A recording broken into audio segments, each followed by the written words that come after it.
Hi hello ಆತ್ಮೀಯ ಹೇ ಸೀತಾರಾಮ್ ವೀಕ್ಷಕರೇ, ನಾನು ನಿಮ್ಮವ ಇವತ್ತು ಮಲ್ಲಪ್ಪ ಜೋತ ತಮಗೆ ಇವತ್ತಿನ ಪ್ರಮುಖ ಸುದ್ದಿಗಳಿಗಾಗಿ ಆಹ್ವಾನಿಸ್ತಾ ಇದ್ದೀನಿ. ತಾವು ನೋಡಬೇಕು, ನೋಡೋ ಜೊತೆಗೆ ನಿಮ್ಮ ಅಭಿಪ್ರಾಯಗಳು ಮಾಡಿಸ್ತಾ ಇರಬೇಕು.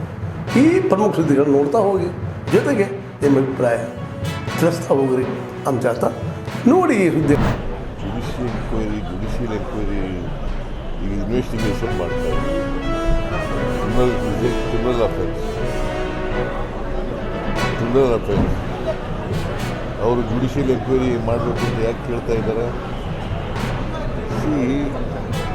ಅಲ್ಲಿ ವಿಡಿಯೋ ಆಡಿಯೋ ಕ್ಲಿಪ್ಪಿಂಗ್ಸ್ ಎಲ್ಲ ಅವರು ಅವಾಚ್ಯ ಶಬ್ದ ಬಳಸಿದರು ಅಂತಕ್ಕಂಥದ್ದು ಅಲ್ಲಿ MLCಗಳು ಕೇಳಿದವರು ಜುಡಿಷಿಯಲ್ ಎಂಕ್ವೈರಿ ಮಾಡಬೇಕು. ಆಮೇಲೆ ಇವರು ಮಾತಾಡಿರೋದು ಸತ್ಯ.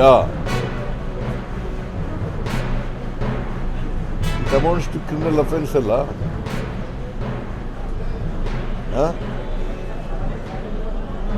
ಈಗ ಅವರು ಒಬ್ಬ ಸೀನಿಯರ್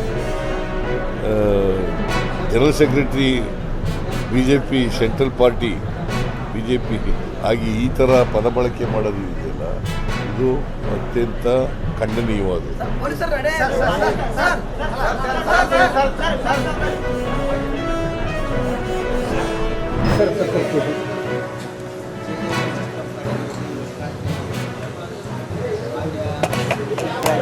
ಸಿದ್ದರಾಮಯ್ಯನವರು ಮತ್ತು AICC ಅಧ್ಯಕ್ಷರು, ರಾಜ್ಯಸಭೆಯಲ್ಲಿ ವಿರೋಧ ಪಕ್ಷ ನಾಯಕರಾಗಿರ್ತಕ್ಕಂಥ ಮಲ್ಲಿಕಾರ್ಜುನ್ ಖರ್ಗೆ ಸಾಹೇಬರು ಉದ್ಘಾಟನೆ ಮಾಡ್ತಾ ಇದ್ದಾರೆ. ಈ ಕಾರ್ಯಕ್ರಮಕ್ಕೆ ಈಗಾಗಲೇ 11 ಗಂಟೆಗೆ ಮಲ್ಲಿಕಾರ್ಜುನ್ ಖರ್ಗೆ ಸಾಹೇಬ್ರ ಏರ್ಕ್ರಾಫ್ಟ್ ಲ್ಯಾಂಡ್ ಆಗ್ತಾ ಇದೆ.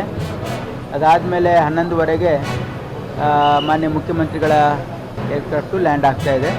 ಇಲ್ಲಿಂದ ನಾವು ನೇರವಾಗಿ ಜಯದೇವ ಆಸ್ಪತ್ರೆಗೆ ಹೋಗಿ 12 ಗಂಟೆಗೆ 12:15 ಗಂಟೆಗೆ ಉದ್ಘಾಟನಾ ಕಾರ್ಯಕ್ರಮ ನಡೀತಾ ಇದೆ.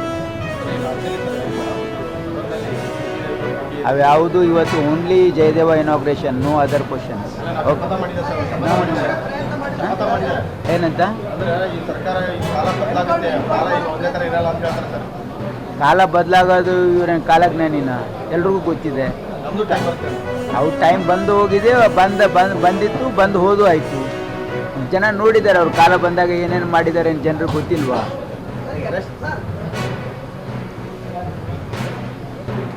ಸಭಾಪತಿಯವರಿಗೆ ಮನವಿ ಮಾಡ್ತೀನಿ, ಮಾನ್ಯ ಮುಖ್ಯಮಂತ್ರಿಗಳಿಗೆ ಮನವಿ ಮಾಡ್ತೀನಿ.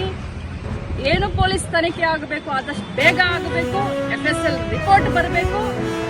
ಅವ್ರು ಏನೇನು ಇವತ್ತು ಇಡೀ ರಾಜ್ಯದ ಎದುರುಗಡೆ ಇವತ್ತು CT ರವಿ ಅವರು ಒಂದು ದೇವರು ಅನ್ನುವಂತ ಏನೊಂದು ಪೋರ್ಟ್ರೇಟ್ ಮಾಡ್ತಾ ಇದ್ದಾರೆ BJP ಅವರು, ಅದು ಅವರ ಮುಖವಾಡ, ಗೋಮುಖ ವ್ಯಾಘ್ರಗಳು ಇವರೆಲ್ಲ.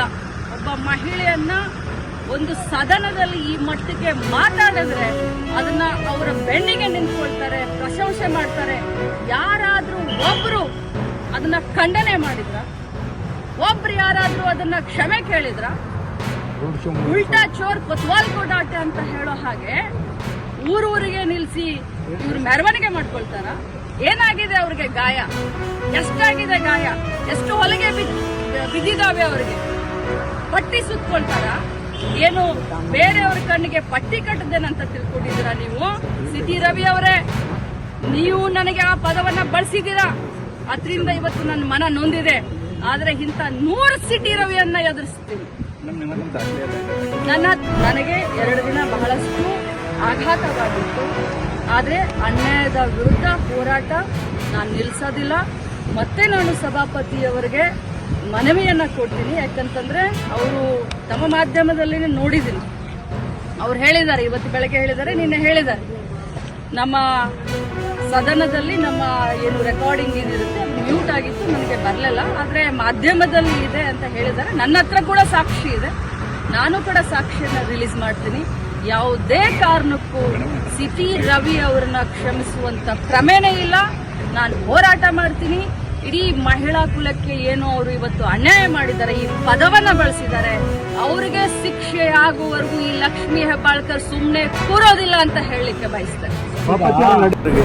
ತಾವೆಲ್ಲ ಸುದ್ದಿಗಳು ನೋಡ್ತಾ ಬಂದ್ರಿ, ನೋಡಿದ್ರಿ. ನಿಮಗೆ ಖುಷಿನೂ ಆಗಿರ್ಬೋದು ಅಥವಾ ಒಂದು ಸಂತೋಷ ಆಗಿರ್ಬೋದು ಅದು ದುಃಖನೂ ಅನಿಸ್ಬೋದು, ಯಾಕೆ ಹಾಕಿದಾರಪ್ಪ ಅಂತ ಅನಿಸ್ಬೋದು, ಏನು ಅನಿಸಲ್ಲ ನಿಮಗೆ. ನಿಮ್ಮ ಅನಿಸಿಕೆಗಳು ನಮ್ಗೆ ಭಾಳ ಪ್ರಮುಖ. ಈ ಸುದ್ದಿಗಳು ನಿಮ್ಗೆ ಏನು ಅನಿಸಿದ್ದು ನೀವು ಕಾಮೆಂಟ್ ಬಾಕ್ಸಲ್ಲೇ ಹೇಳ್ತಾ ಇರ್ರಿ. ಜೊತೆಗೆ ಎಲ್ಲಕ್ಕಿಂತ ಹೆಚ್ಚಿಗೆ ಶೇರ್ ಮಾಡ್ತಾ ಇರ್ರಿ ಈ ನ್ಯೂಸ್ಗಳನ್ನು. ಜೊತೆಗೆ ಏನಪ್ಪ ಅಂದ್ರೆ ಹೇ ಸೀತಾರಾಮ್ ನಿರಂತರ ನೋಡ್ತಾ ಇರ್ರಿ. ಹೇ ಸೀತಾರಾಮ್ ಸತ್ಯದ ಕೈಗಳೇ ವಂದನೆಗಳು.